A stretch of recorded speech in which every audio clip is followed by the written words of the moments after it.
warahmatullahi wabarakatuh. Salam Kukar Pintar. Halo anak-anak, jumpa lagi dengan Ibu Hamia pada pembelajaran Bahasa Indonesia Bab 1 Kelas 9 Semester 1. Bagaimana kabar kalian hari ini? Ibu harap kalian tetap sehat, tetap bersemangat mengikuti pelajaran, dan jangan lupa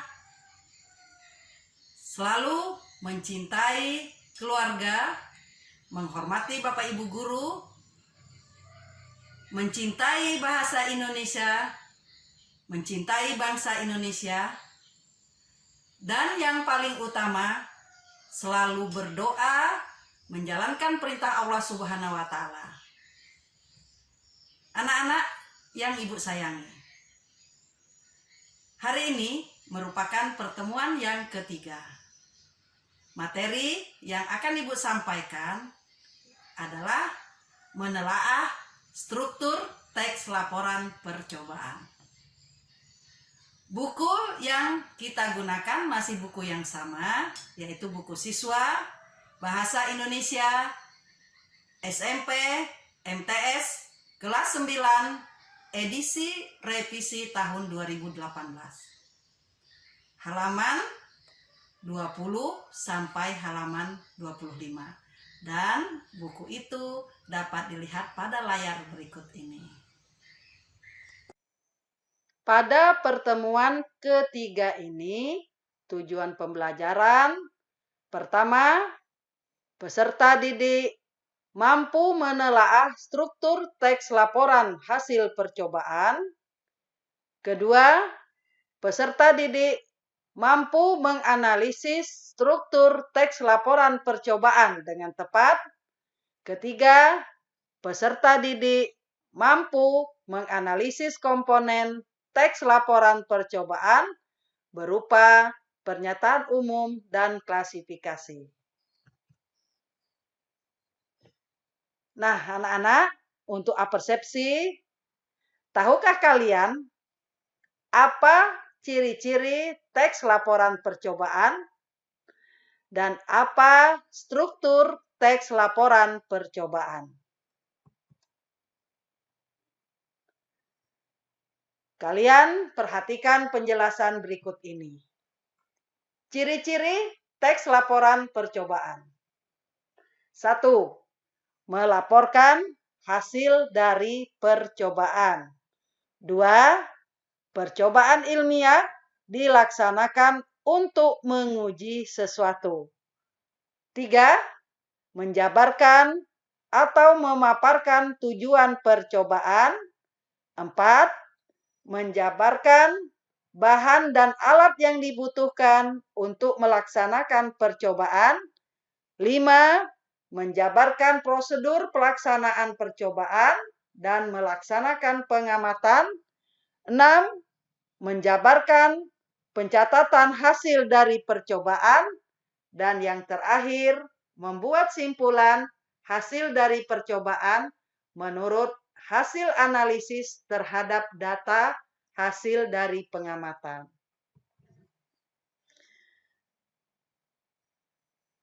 Struktur teks laporan. Struktur teks laporan ini terdiri atas pernyataan umum.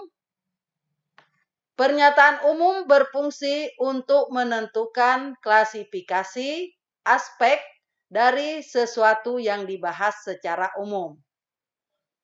2. Uraian. Uraian berfungsi untuk menggambarkan sesuatu yang dibahas secara rinci. Anak-anakku yang berbahagia, perhatikan di sini ada model laporan hasil percobaan. Model laporan hasil percobaan ini terdiri atas tujuan yang berisi tentang tujuan laporan yang akan disampaikan, kajian teori berisi tentang teori-teori atau ilmu pengetahuan yang akan dilaporkan. Alat dan bahan berisi tentang alat dan bahan yang dibutuhkan. Prosedur atau langkah-langkah berisi tentang cara kerja laporan yang disampaikan. Hasil pengamatan berisi tentang gambaran objek yang diamati secara rinci. Pembahasan berisi hasil pengamatan atau penelitian yang merupakan isi bagian penting dari teks laporan. Simpulan berisi penalaran terhadap seluruh informasi yang diperoleh dari kegiatan percobaan maupun kegiatan percobaan itu sendiri. Dan yang terakhir, daftar pustaka, yaitu berupa buku-buku atau sumber informasi yang digunakan dalam penulisan laporan percobaan. Nah, anak-anak, kalian bisa lihat contoh model laporan percobaan. Di sini ada laporan praktikum jaringan silem yang ditulis oleh Safira Nur Fadilah dan kawan-kawan dari SMP Negeri 1 Dolopo, Madiun. Atau untuk lebih jelasnya kalian bisa melihat pada buku paket halaman 17 dan 18, 19 sampai pada halaman 20. Pada bagian ini dijabarkan tujuan, kemudian kajian teori, alat dan bahan, prosedur atau cara kerja, hasil pengamatan, pembahasan, dan yang terakhir adalah simpulan. Kemudian sumber buku yang digunakan atau sumber informasi yang digunakan tercatat dalam daftar pustaka. Di dalam contoh ini, apa yang disampaikan oleh si penulis merupakan sesuatu yang bersifat faktual.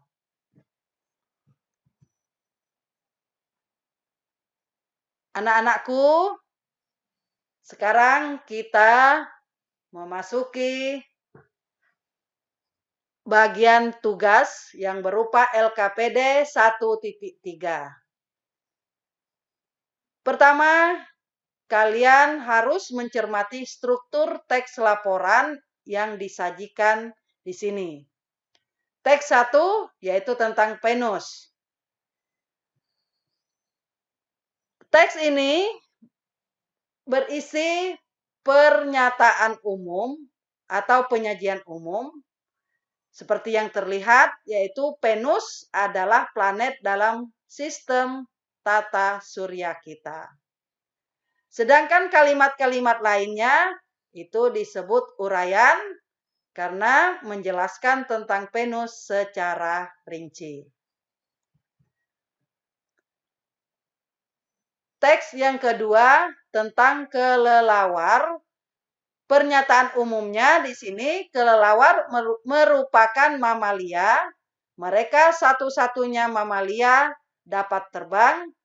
Ada lebih dari 1000 jenis kelelawar seperti kelelawar pampir, kelelawar telinga panjang, kelelawar ekor 3, dan kelelawar buah. Nah, dari pernyataan umum ini diuraikan lagi yang terdiri atas penampilan kelelawar, kebiasaan makan kelelawar, kapasitas kelelawar, perkembangbiakan kelelawar. Kemudian untuk teks 3. Teks 3 ini tentang rantai makanan di Antartika. Pernyataan umumnya di sini, semua kehidupan di Antartika adalah di dalam laut dan di kedalaman Laut Biru ada jaringan makanan. Sedangkan uraiannya dibuat dalam beberapa tipe. Tipe pertama seperti yang terlihat, tipe kedua, tipe ketiga, dan tipe keempat. Tipe 1, tipe 2, tipe 3, dan tipe 4 itu merupakan bagian dari uraian dari pernyataan umum.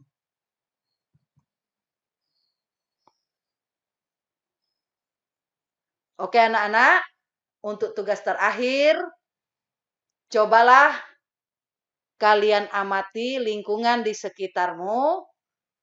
Seperti yang terlihat dalam gambar berikut ini, ada gambar empang, ada gambar sawah, kemudian gambar danau, dan gambar di pinggir pantai. Ibu ingin kalian memilih salah satu dari keempat gambar ini.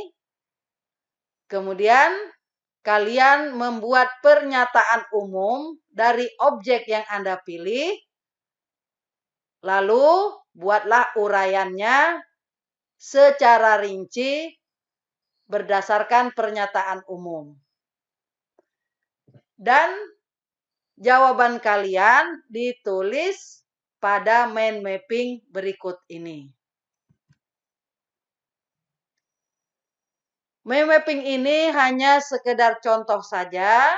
Kalian boleh membuat mind mapping yang lebih menarik lagi sesuai dengan kreativitas kalian.